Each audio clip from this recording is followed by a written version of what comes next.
Hi, I'm Rika Kojima, a graduate student at Medill. I wanted to introduce you to Midwest Buddhist Temple in Old Town, Chicago. In my first quarter, I felt really homesick and I wanted to play my guitar to cheer myself up.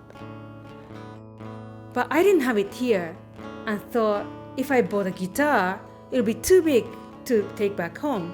So I decided to buy a ukulele instead and went to the Old Town School of Folk Music. When I was choosing my ukulele, a shop attendant came to help me. He asked me why I was buying ukulele. I mentioned my homesickness for Japan. He was a Japanese American and told me about the New Year party at Midwest Buddhist Temple. He said many Japanese Americans attend the festival. It was there when I met Reverend Todd Tsuchiya, Associate Minister of Midwest Buddhist Temple. I recently spoke to him about what this place means to Japanese Americans and the community.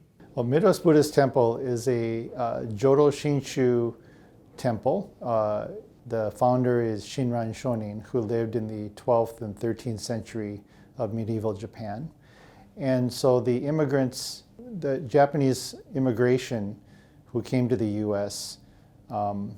Through various causes and conditions, who ended up here in Chicago, wanted to establish a Jodo Shinshu temple. So Jodo Shinshu is a Pure Land tradition, which is part of the Mahayana Buddhist tradition. And so because of a number of things related to American history, this was a place that they established to be together as a sangha, as a community, as a place of refuge, to continue on the Buddhist traditions. And after the bombing of Pearl Harbor, some of the first people that were arrested were Buddhist ministers.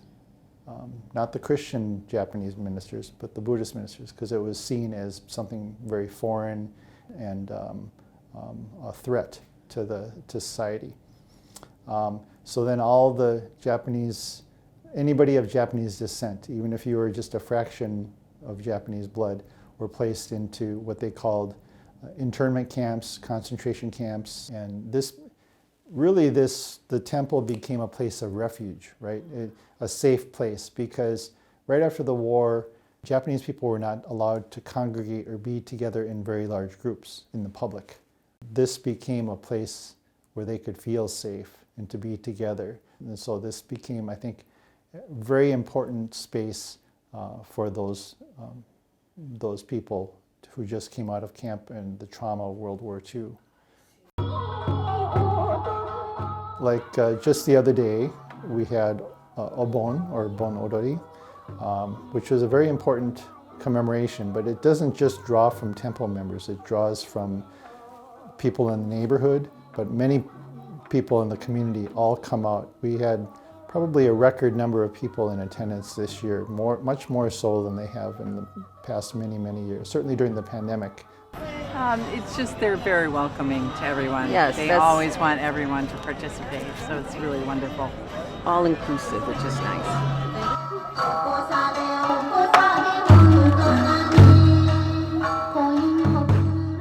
Next month we'll have what's called Ginza Holiday, which is an opportunity for us to show Japanese culture, but also to show the temple as well.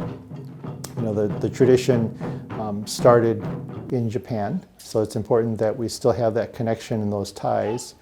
But it's also, we're very open to the community, and we have a very diverse membership here as well. That's becoming more diverse every day, and that's very important to continue to do that. All of our services are conducted in English, and to make it very accessible.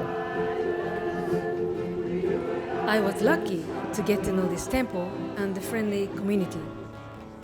Thanks to them, I have forgotten all about homesickness and playing my ukulele.